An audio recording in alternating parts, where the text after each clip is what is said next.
Originally, I was going to make a video about what I thought of Solo, the latest Star Wars film. However, I found out the hard way that you're not supposed to admit to liking that movie. I made a lot of people upset over on my other channel. So I'm going to sit with this one for a while. I'm going to let it percolate.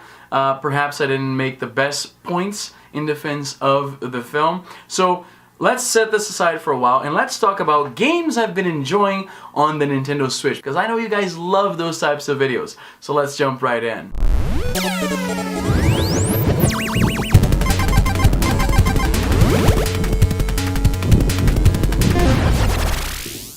Hey everyone, it's Izzy again, and just right off the bat I have some people over at my apartment tonight, so it might be a little bit more noisy of a studio than usual, so bear with me. Anyway, games I've been enjoying on my Switch.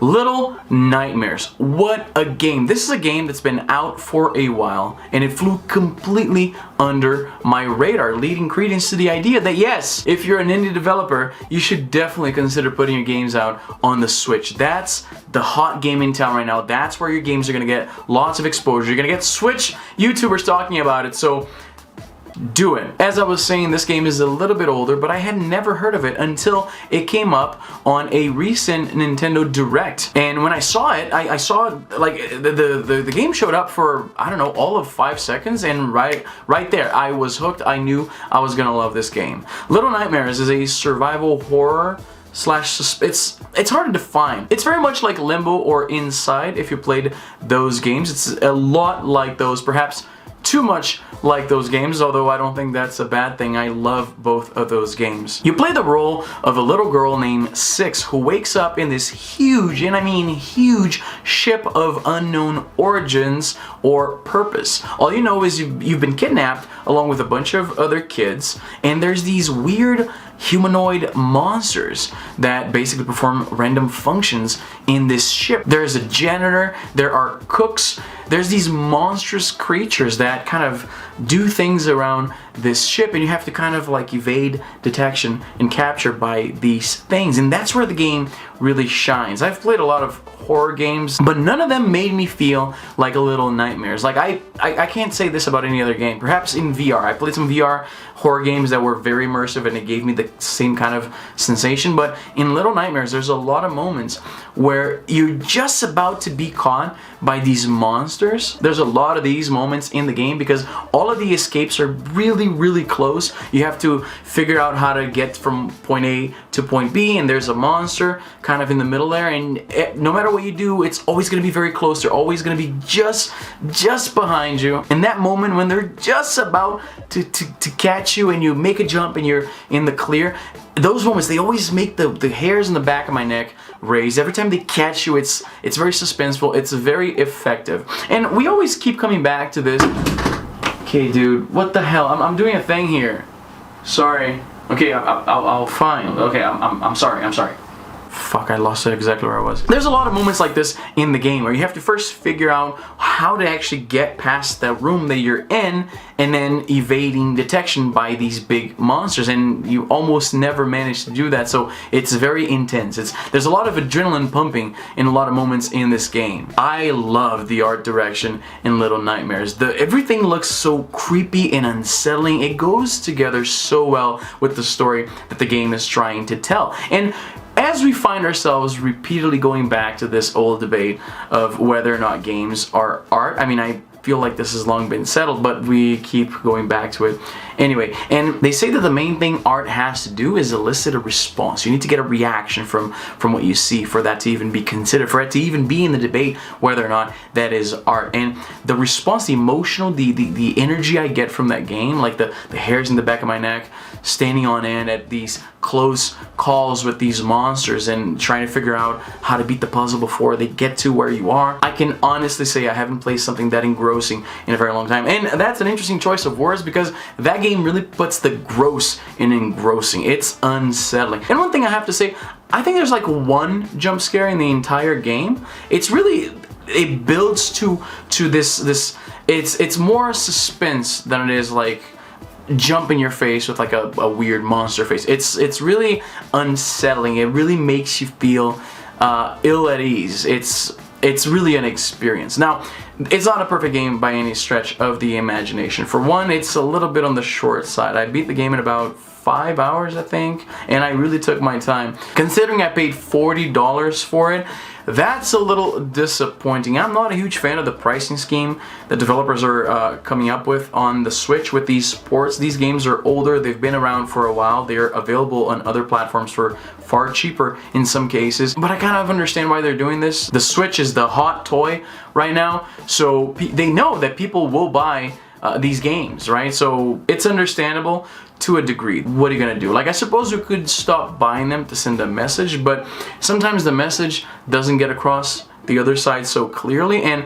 what we're trying to say with stop charging so much for these older games could very well be interpreted as people don't have an interest in seeing these ports on the Switch, let's stop doing them. And I'm not in the opinion that we should stop seeing these ports on the Switch. If there's an interesting game on a different platform, I want to play it on my Switch. On top of it being a pretty short game, I mean, at least the Switch version is the definitive version with the DLC that adds a whole new campaign, so the game is a little bit longer.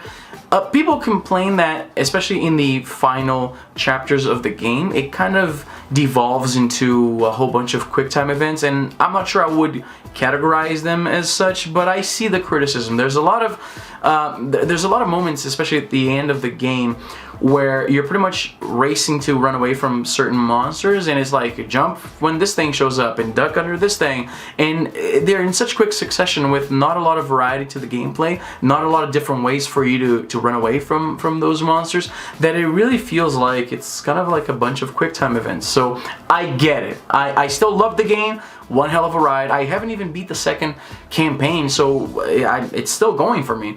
But I get the criticism. That being said, phenomenal game. I'm really glad this game is out on the Switch. I probably still wouldn't have heard about it if it wasn't for the Switch port, which makes me a little disappointed in my friends, because I think everybody who knows me knows I love Limbo and I love Inside. And if you told me that this game was made by Playdead, the developers of those two, I would have believed it. It's a little more refined when it comes to the art style. Those two games are a lot more minimalistic, but Little Nightmares matches those two pretty much perfectly when it comes to gameplay and the theme of the game itself, the look and feel. Again, I can't fully recommend it for the price they're charging on the eShop right now, but it is, I found it, a great game. Next up, I've been playing a lot of N++. This is another game that, just like Little Nightmares, I was up at night waiting for the eShop to refresh for me to buy this game. N++ is the sequel to N+, which was based on a Flash game back in the early 2000s. It was called just N. It's a little ninja that jumps around and has to collect gold,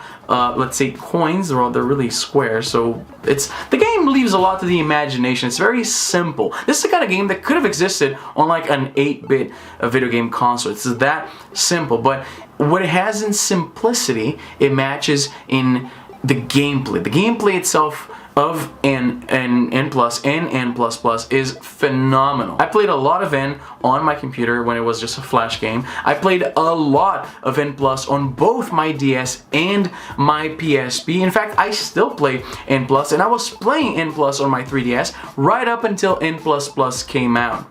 The game has a lot of levels. You can make your own levels. You can play with a friend by detaching one of the Joy-Cons, and I was playing with my girlfriend like that over the weekend on our trip. So it's a game that I love, that I never got to play on the big screen because I never had the console versions. I only ever had the handheld versions of this game, of N+, right, the predecessor. So I'm finding that it's actually a lot of fun to play on the big screen.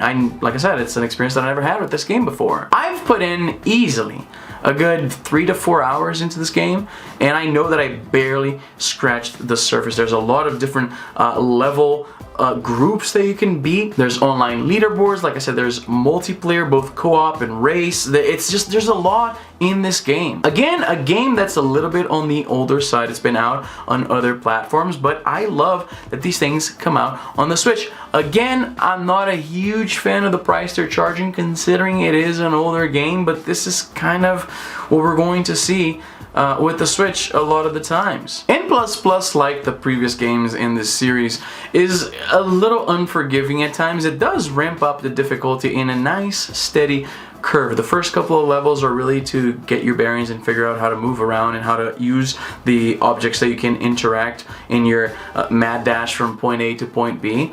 Basically, the way the game plays is there's always the ninja, right? And you have this map, this little labyrinth of robots and missiles and laser beams, and you have to dodge all of that in order to flip a switch which will open a door that you then make your way towards. Some levels are more straightforward than others. Some of them have jumps that seem like the physics of the game wouldn't allow. It almost feels like it's a glitch in some of the levels, and then you have to figure out interesting ways to use the momentum and the physics in the game to make these impossible seeming jumps. I gotta say, it's a little disappointing that N++ doesn't have online mode like its predecessor on Xbox.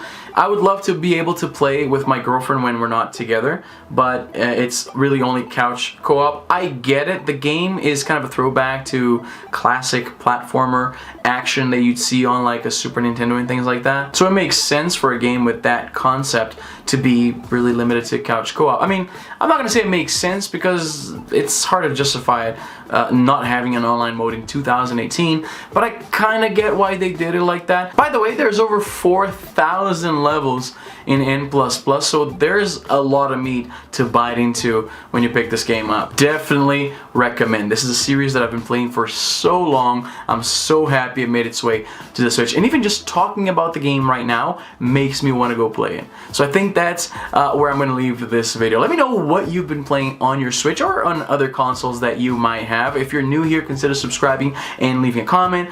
Hit the like button. What else do we have? Hit the notification bell because YouTube sucks at letting you know that I put new videos here. Follow me on social media. I'm very active on social media, and I love to hear back from you guys. So that's all the time I have for today. I'm Izzy. I know this part, and I'm done.